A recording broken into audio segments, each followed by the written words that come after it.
En el nombre del Padre, del Hijo y del Espíritu Santo. Amén. Ven, Espíritu Santo, llena los corazones de tus fieles y enciende en ellos el fuego de tu amor. Envía tu Espíritu Creador y se renovará la faz de la tierra. Estamos estudiando el Catecismo de la Iglesia Católica, su tercera parte, la vida en Cristo. Segunda sesión, los 10 mandamientos. Capítulo primero, amarás al Señor, tu Dios, con todo tu corazón, con toda tu alma y con todas tus fuerzas. Artículo primero, el primer mandamiento. Continuamos subiendo el monte Sinaí de la mano de Moisés a recibir los 10 mandamientos. Son 2.285 metros que mide el monte Sinaí. El catecismo nos invita con 505 números a ir estudiando los 10 mandamientos. Vamos a subir 4 metros en cada uno de los números del catecismo que vamos a ir estudiando. Hoy estamos en el metro 160. Número 2091 del Catecismo de la Iglesia Católica dice: el primer mandamiento se refiere también a los pecados contra la esperanza, que son la desesperación y la presunción. Por la desesperación, el hombre deja de esperar de Dios su salvación personal, el auxilio para llegar a ella o el perdón de sus pecados. Se opone a la bondad de Dios, a su justicia, porque el Señor es fiel a sus promesas y a su misericordia. Inmediatamente el catecismo nos propone el número 2092 que dice: la presunción es otro pecado contra la virtud teologal de la esperanza. Y hay dos clases de presunción. O bien, el hombre presume de sus capacidades, esperando poder salvarse sin ayuda de lo alto, o bien presume de la omnipotencia o de la misericordia divinas, esperando obtener su perdón sin conversión y la gloria sin mérito. Dos números extraordinarios que nos regala el catecismo en esta mañana, queridos amigos, ¿no? Además, son dos números muy prácticos para seguir haciendo este examen de conciencia que estamos haciendo basados en los 10 mandamientos. Son estos dos pecados contra la esperanza, la desesperanza y la presunción. Y aunque parezcan como contrarios entre sí, nos vamos a dar cuenta que son más similares de lo que nos podemos imaginar. No olvidemos que detrás de la virtud de la esperanza está la búsqueda de la felicidad del hombre, esa semilla que Dios ha sembrado de trascendencia en nuestro corazón. Como decíamos en la catequesis anterior, siendo el hombre tan pequeño, sin embargo, sus ideales son enormes. Casi sin límites. Y ahí es donde solo Dios puede saciar ese anhelo de infinito de felicidad que tiene el hombre. Es un contraste, ¿no? Por ejemplo, un animal es poca cosa y se sacia con poca cosa. Nosotros somos poca cosa, pero no nos saciamos con poca cosa. Ese deseo es tan grande que solo Dios puede ser capaz de saciarlo.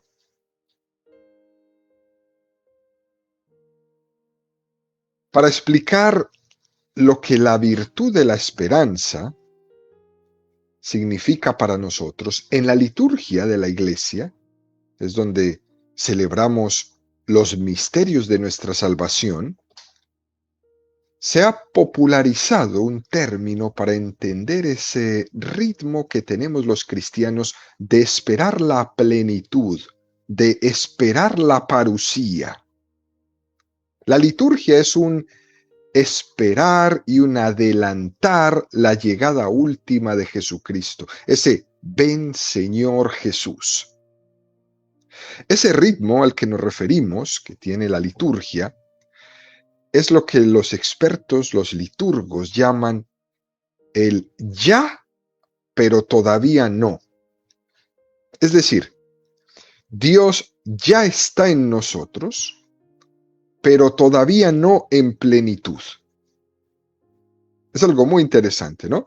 Las promesas de Dios ya se han cumplido, pero todavía no en plenitud.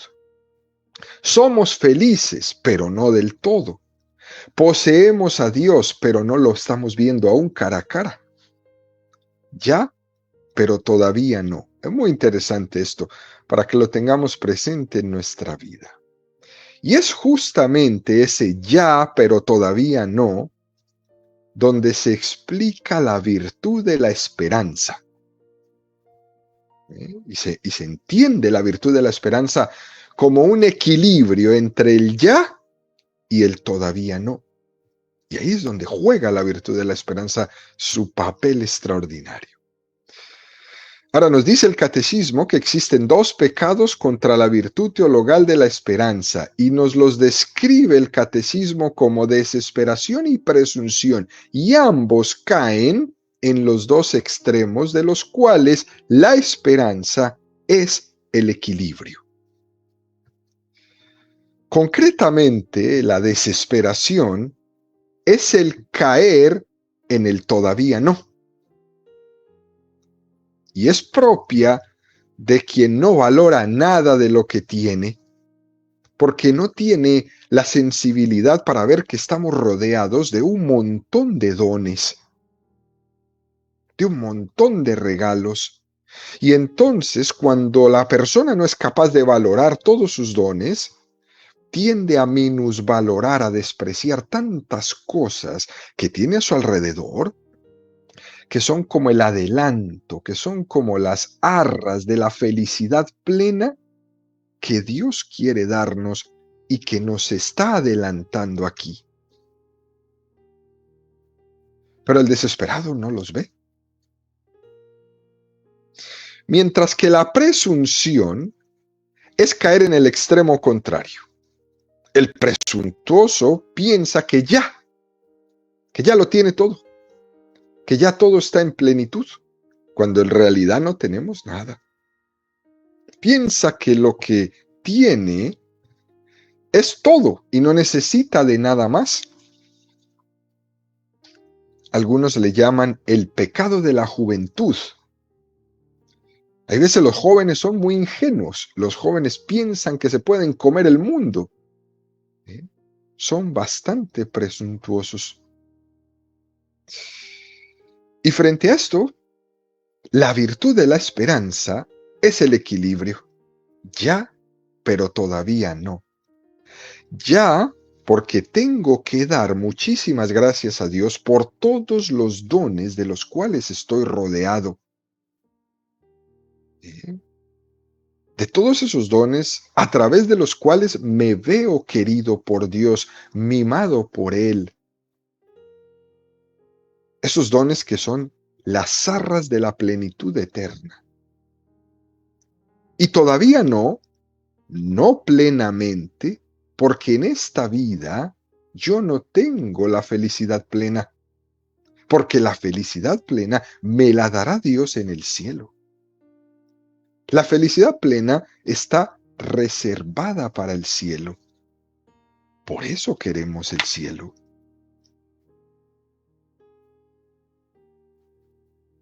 Y la liturgia de la iglesia se nos ofrece ese lugar donde podemos vivir el equilibrio que nos regala la virtud de la esperanza de una manera muy gozosa.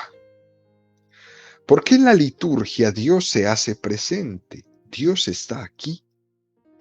Y al mismo tiempo esperamos y anhelamos su llegada definitiva. Anhelamos el día en que nos juntemos con Él. Anhelamos la parusía. Este es el acto de la comunión, lo que sucede cuando comulgamos. Cuando los católicos comulgamos el cuerpo de Jesucristo, es ese ya, pero todavía no. Señor, te tengo conmigo. Tú eres el que contiene todo deleite y espero gozar plenamente de ti, pero en el cielo.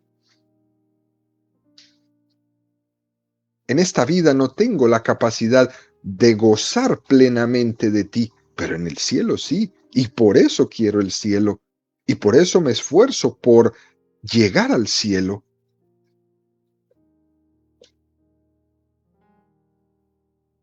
Estos dos aspectos que nos cita el catecismo, estos dos pecados en contra de la virtud de la esperanza que nos regala el primer mandamiento, desesperación y presunción, también se pueden dar los dos. No en ambientes distintos o en personas distintas, sino que curiosamente se dan estos dos pecados en la misma persona y en horas distintas del día.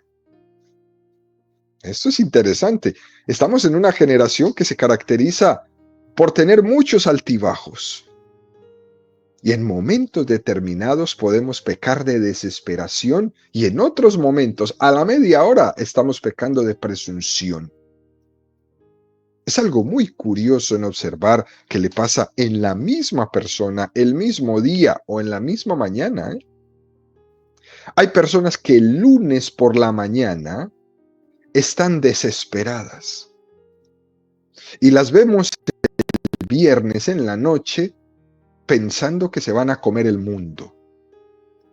Creo que conocen mucha gente así.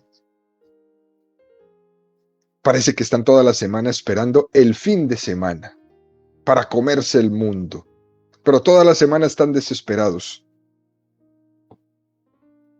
Es un signo de los tiempos muy interesante en una cultura que cada vez vemos más y más desequilibrada y desequilibrante, donde fácilmente cambiamos de una cosa a su contraria, como si nos estuviéramos cambiando de calcetines. Fíjense, queridos amigos, la presunción es muy frecuente en una cultura como la nuestra. ¿Por qué? Porque en nuestra cultura es muy fácil vivir de superficialidades. En una cultura donde todo sobra, donde se da a uno el lujo de botar todo. En una cultura donde todo es desechable, úsese y tírese, sin cuestionarse absolutamente nada. Uno puede llegar a decir, yo ya soy feliz así como estoy y ya, no necesito nada. No necesito preguntarme nada. Menos necesito a alguien a mi lado que me esté cuestionando absolutamente nada o poniéndome a reflexionar en mi comportamiento. Es la actitud también del que no se toma nada en serio. Todo es superficial, como si mañana no fuera otro día. Todo superficial, que no tiene expectativas sobre nada, que piensa que todo ya está hecho aquí en la tierra en su momento actual. Son los que dicen, no me compliques la vida pensando en que haga un examen de conciencia sobre cómo me comporto. Son los que viven en esa actitud de consume y cállate. Circo y pan. No te hagas preguntas de nada. No espero nada de nadie, no espero nada de la vida. todo es solo mi esfuerzo y ya. Esos que dicen por ahí, yo me lo gané a pulso y ya, y así soy feliz. No espero nada de nada ni de nadie. En el fondo, eso que se ve así como tan valiente, ¿no? Tan poderoso, es ser falsamente feliz. Porque vemos un esfuerzo en pretender vivir una vida en plenitud que realmente está vacía. Y por eso hay que hablar y con su palabra pronunciarse y hacerse presente como dueño y amo y señor de todo, pero en el fondo es vaciedad. Usted le rasca un poquito a todos esos valientes y no encuentra nada, vacíos. Usted le rasca un poquito a ese vivir bien, a esa calidad de vida, a ese me lo gano a pulso, a ese yo soy capaz, y descubres que no hay nada. A la primera cruz que se presente, cuando se le presenta el drama de la existencia humana, se vienen abajo en un segundo. Y entonces es cuando rápidamente entra en este tipo de personas la desesperación. Y estos que viste tan valientes hablando son los primeros que van y se matan. Se dan un disparo, o se cuelgan de un árbol, o se tiran de un edificio, o lo que sea. Rápidamente son apoderados de la desesperación. Y esto, queridos amigos, está supremamente extendido en nuestra cultura. Por eso tanta gente matándose. Es uno de los dramas más grandes que estamos viviendo en nuestra generación y aquí en nuestra ciudad. Suicidio por acá, suicidio por allá, suicidio por allá. ¿Se han dado cuenta de eso, queridos amigos? Entramos inmediatamente en la desesperación. Usted póngale que hoy día le dicen que está estresado, que tenía la autoestima baja, que estaba deprimido. Póngale el título que quiera. En el fondo es un estado de desesperación del alma. Fíjense, queridos amigos, en el siglo pasado los filósofos existencialistas, ellos se preguntaban por el sentido de nuestro ser, de nuestro existir. Y llegaban a la desesperación.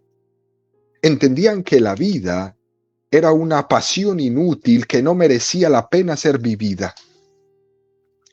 Nos encontramos, por ejemplo, habrán escuchado el mito de Sísifo, de el filósofo Albert Camus. En su ensayo, él abre con la siguiente cita: no te afanes, alma mía, por una vida inmortal, pero agota el ámbito de lo posible. El mito de Camus, en este escrito, en este ensayo de Sísifo, el mito era que había un hombre que intentaba subir una enorme piedra cilíndrica por la pendiente de una montaña. Cuando le faltaba poco para llegar a la cumbre, le fallaban las fuerzas y la piedra rodaba nuevamente hasta el fondo. Y el hombre volvía a empezar, y así toda la vida. Camus decía: así es la vida, es una respuesta desesperada. Así como en el pecado de la presunción es el no hacerse preguntas para no moverse hacia algo, está esta postura de la desesperación, que es la de preguntarse por el sentido de la vida y darse cuenta que no tengo una respuesta. Y al final terminar diciendo: esta vida es un asco. Y lanzarse a las respuestas desesperadas. Como tirar la roca otra vez para que vuelva y baje. Y las respuestas desesperadas van a ser la droga, el alcohol, la pornografía, los refugios. Y lo curioso es que vayas por un camino de la desesperación o por el de la presunción, y al final la respuesta es casi la misma. Todos van buscando un refugio, en algo en que meterse. En cambio, la esperanza cristiana no busca refugios, porque la esperanza cristiana no es desesperada, no es presunciosa, no es pesimista, no es ingenua. La esperanza cristiana nos ayuda a saber valorar lo que tenemos y a saber dar gracias a Dios por todos los dones que hemos recibido.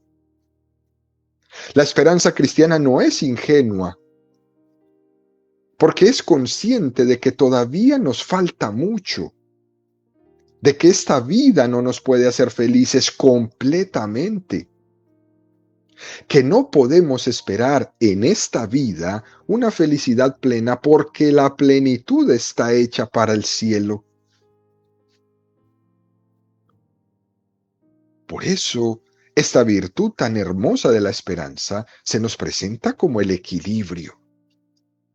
Y cuando no se tiene, el hombre va enloquecido entre estos dos extremos: presunción y desesperación.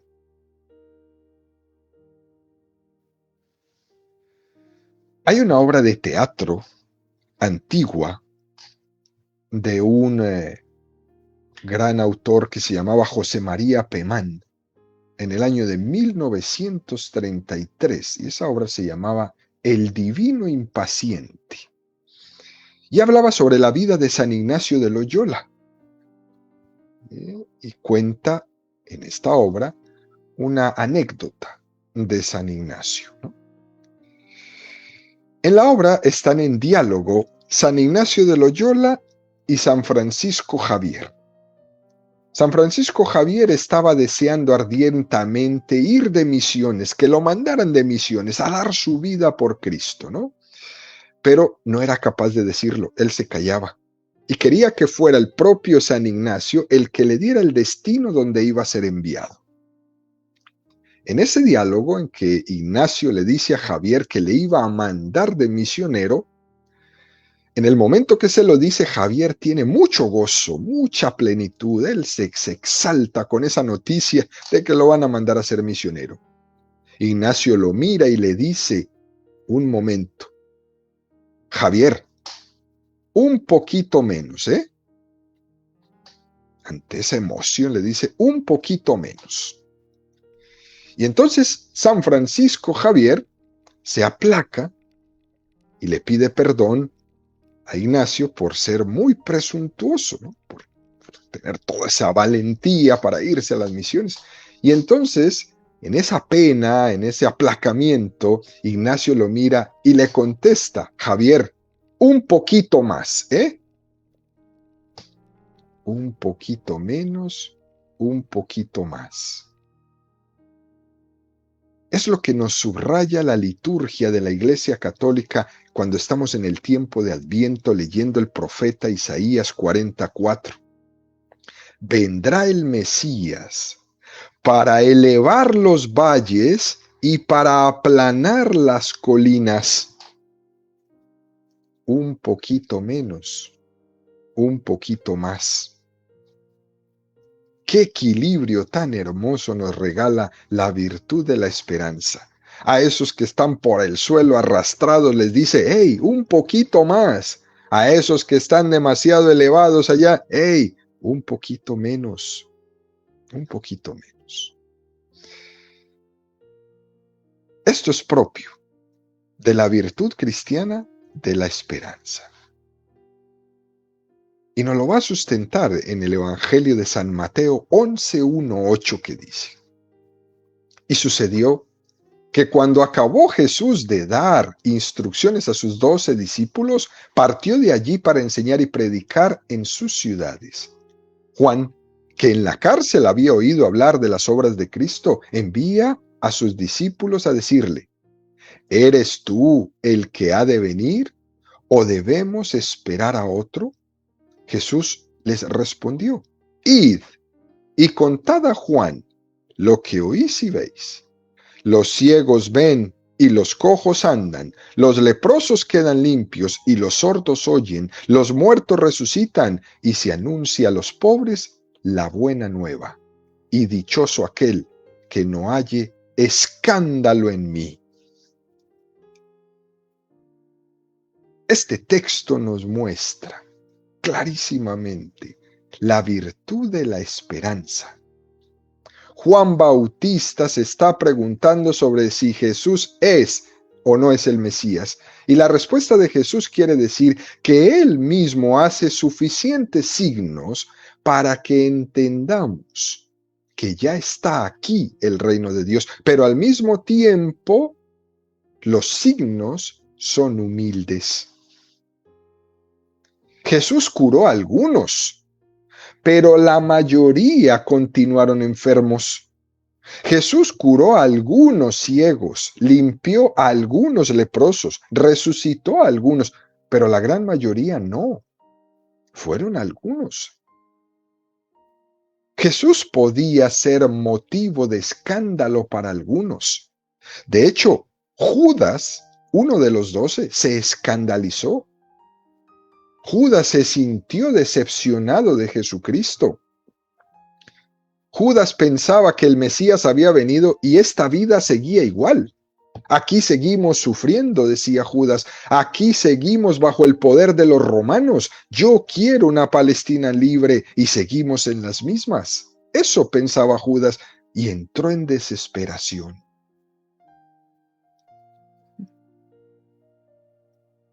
Esta frase es importantísima. Mateo 11:6. Dichoso el que no se escandalice de mí.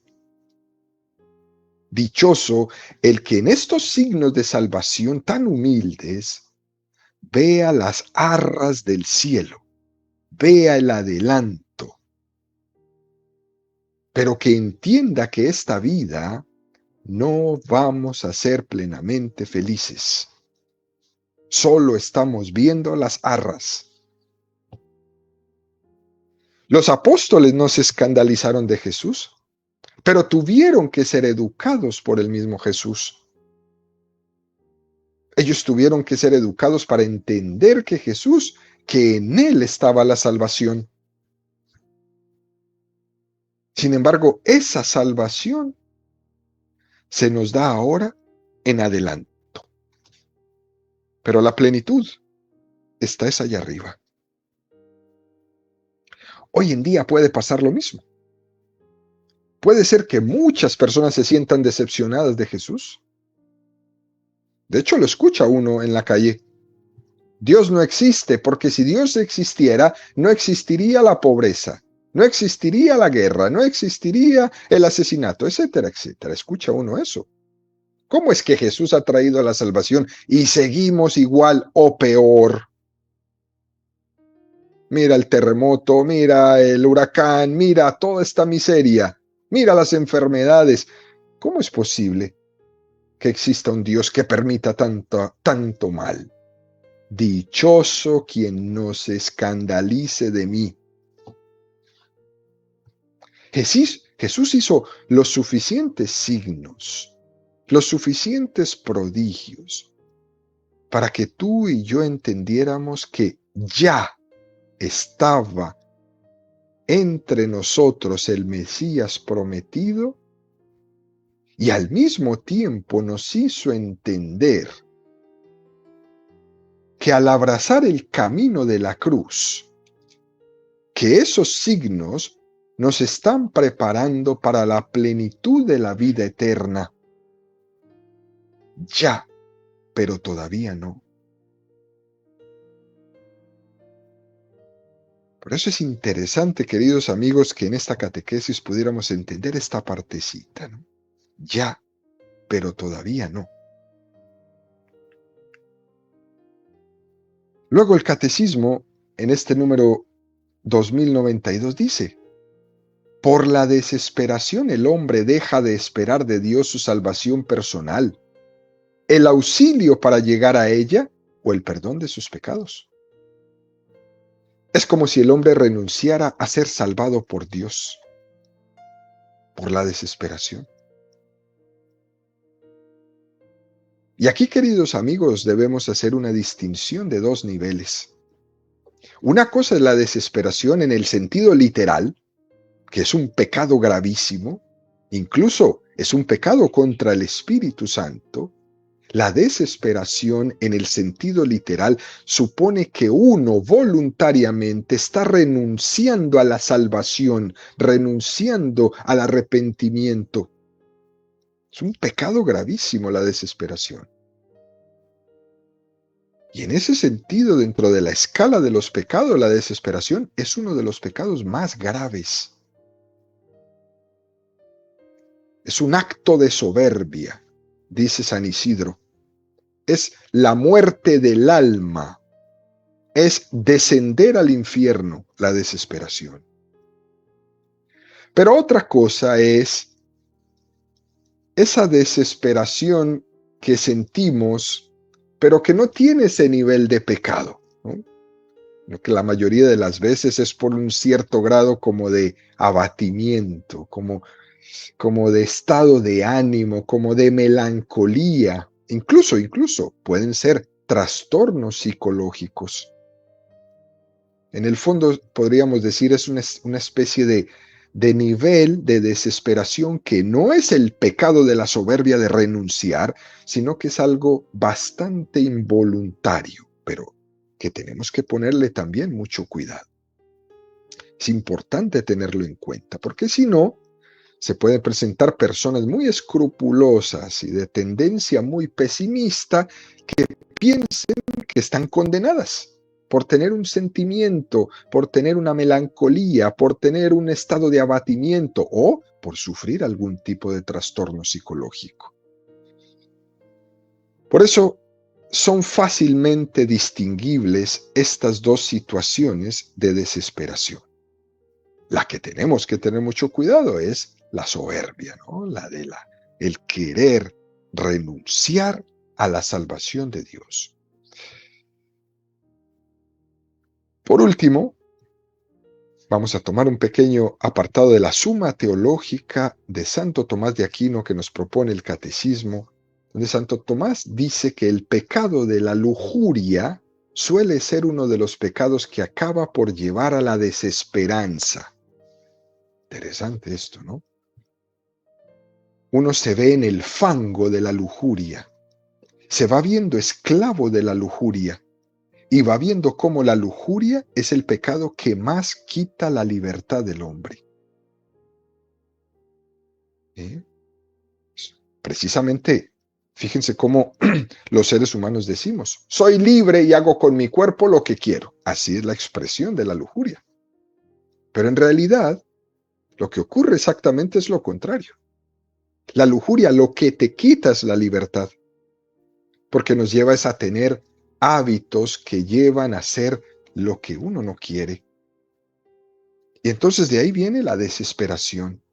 Al ver las expectativas tan carnales que tenemos, uno se encuentra que termina perdiendo el ideal, perdiendo la generosidad, perdiendo la pureza, y se va metiendo en un fango tremendo de tristeza. La psicología de la lujuria es muy triste, porque el lujurioso solo piensa en yo, en mí, en conmigo, en mi placer, en mi gusto, en mi gana. Y este mundo del placer nos lleva solamente a un enorme vacío, porque el placer por el placer nos deja en nada, en nada. Es un pecado que hay que considerar también aquí dentro de este primer mandamiento. Por eso Santo Tomás de Aquino nos enseña que una de las causas que llevan a la desesperación es la lujuria. Una de las causas de la infidelidad del mundo actual es esta. Pero lo que ocurre es que decir esto es políticamente incorrecto hoy día, que una de las causas principales de la desesperación y del vacío interior es la impureza. Eso es políticamente incorrecto para muchos.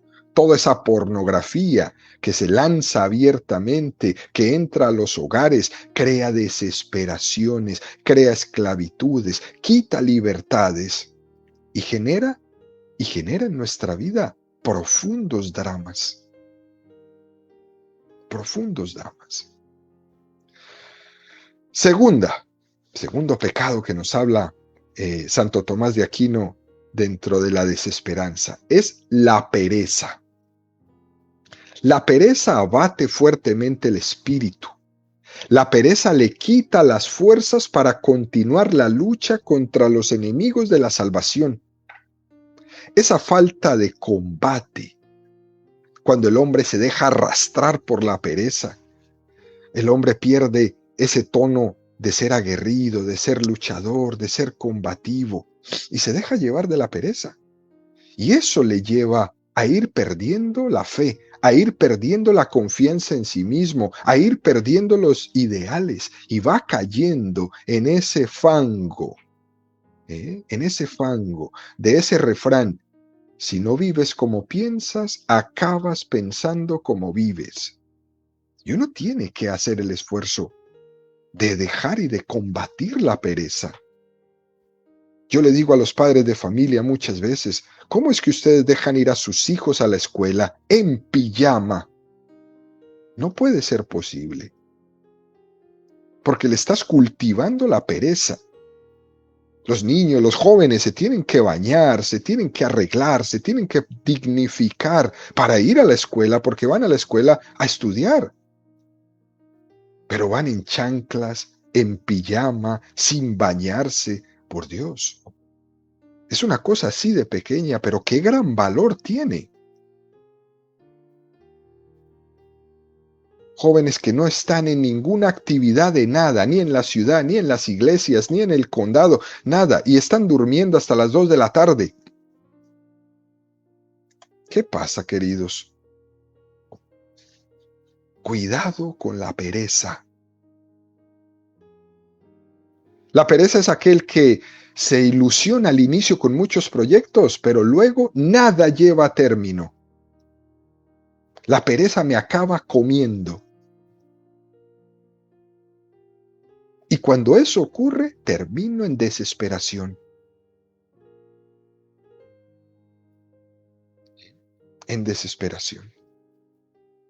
Y por último, el último pecado que nos puede llevar a la desesperación es la falta de confianza y de relación con el Señor.